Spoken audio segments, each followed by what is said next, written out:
kanisa ya House of Prayer Ministries International eno nga emyezi gigenderedde kumpi giri mu 7 bukya kanisa eno erekayo kusinziza wamu ng'enteekateeka ya gavumenti ey'okulwanyisa ekirwadde COVID-19 bwe yalangirirwa. Kati nno oluvannyuma lw'ebyo abantu bangi nga bettanira okwagala okugenda okutendereza Katonda nga bayita mu kifo ekyo, naye olw'amateeka n'ebiragiro ebigobera embeera babadde tebasobola. Era enteekateeka eno erambikiddwa nti 26 omwezi guno ekkanisa eno egenda kuggulwawo.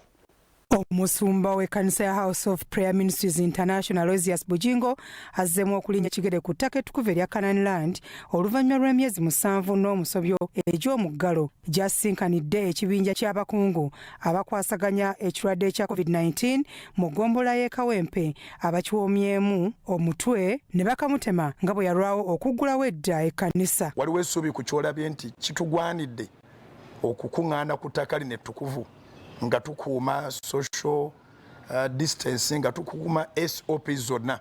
Kitugwanidde okukuŋŋaana nga bw'olabye akafo nga bwe kafaanana. Kyennyinza okuddamu mukadde wange pasita mwakeereye ekifo kyammwe kya mulembe nnyo okusinziira kirina buli kintu kyonna ekyetaagisa omuntu okukuŋŋaanyizaawo abantu ba Mukama n'ababulira ekigambo. Abali ku radio mukube aleluya ey'amaanyi, abali ku Salt TV mukube aleluya ey'amaanyi, twebaza Katonda. Oluvannyuma lw'ensisinkano eno omusumba Ozias Bujingo alangiridde ng'okusaba ku kkanisa e Makerere Kikoni bwe kujja okuddamu mu butongole ku lunaku olwa Mande wiiki ejja, era nga kwakutandika n'okusaba kwa mulyaga ekyemisana. Tujja kuggulawo ku Mande ng'ennaku z'omwezi 26. Ku Mande ng'ennaku z'omwezi 26 tujja kuggulawo nga tugoberera SOPs zonna.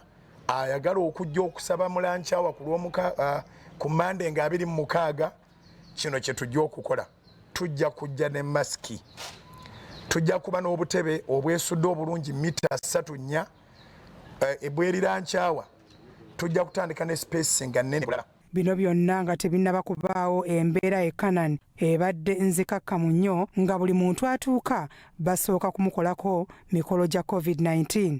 Ensinkano ebaddemu n'okulambula ekifo kyonna era nga yeetabiddwako akulira poliisi y'okwerinda munda mu ggwanga, disso ow'ebyobulamu n'ofiisi ya RCC mu Kawempe. Ng'abakungu tebannaba kwogera ku mbeera gye basanze Canaan, omusumba Bujingo asoose kulambika ku mbeera ebaddewo. Okuva nga 18 sirizeerabira lwali lwakusatu omwezi era gwakusatu siddangamu wadde okuweta ku makubo ga wano. Nengenda nensalawo mbere nga nconcentratinga kukuwa ensi service nga eri ku Salt FM ne Salt TV. Leero lwensookedde ddala okujja ate era nzize lwa nsonga eno eri official. Twebaza president tekimenya mateeka okulaba omusumba ku church, tekimenya mateeka okulaba abakkiriza nga bagenda ku church. Disso atwala ekitundu ky'e Kawempe Rashid Haruna Kigobe ne Hussein Hudu amyuka RCC wa Kampala atwala Kawempe asanyukidde enteekateeka gy'asanze Canaan. Mu ngeri y'emu Disso asabye omusumba Bujingo okussa security emala ku kanisa ebweru ne munda. Naye batwetaagisa okuba nti netukwataganira wamu okuba nti providinga security. Ekyo kisinaba kulaba nteekateeka eyo wabweru wa judge. Naye wano munda ebyobulamu toilet sinzirabye, ndabina bintu ebirala mbirabye.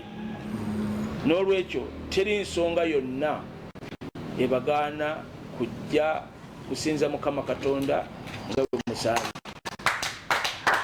Naye nga bwe nziramu ekigambo ky'ekiseera ky'ebyobufuzi, abantu mu biseera by'obufuzi bafuna gye etali ya bulijjo ne bakola ebitasaanidde naye nga beenoonyeza byabwe ne banyigiriza abalala. Abantu bangi abajja okwekweka mu langi, abajja okwekweka mu bintu bingi, babeere nga bazze kwonoona bintu byammwe. N'olwekyo ebyobufuzi tubisabire bibeere nga tufunamu omulamu omutuufu so si ntalo. Samuel Odong ng'ono yadumira poliisi y'ewandegeya oluvannyuma lw'okulambula ekifo kino agumiza omusumba Ozias Bujingo nga bwe bajja okukwatira awamu mu by'okwerinda. Nze nganze ow'ebyokwerinda siraba muzibu na nsonga eyo lwakuba nti kali ak'abantu 7 mu kifo nga kino eky'eka 8 ndaba nga kata tugenda bulungi ate nga ndabye otulazeeko engeri gye tusobola abantu gye basobola okutuula mu distance ennene ate nga ekibangirizi kiri open tekiri mu closed place sirabawo buzibu olw'okubeera ne ttiimu oba abantu baffe abasobola okujja okusinza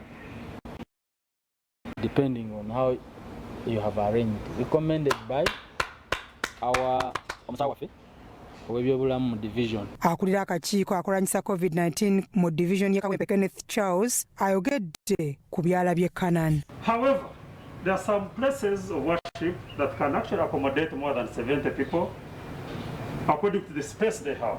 Even if you go beyond 2 meters, even if you go beyond 20 meters, there are some places of worship that can accommodate more than 70 people. We are going to sit after this meeting and we make our recommendations according to what we have seen and pass on the authorities. Bya Robert Mutebi, Crossroad TV, Omunyo.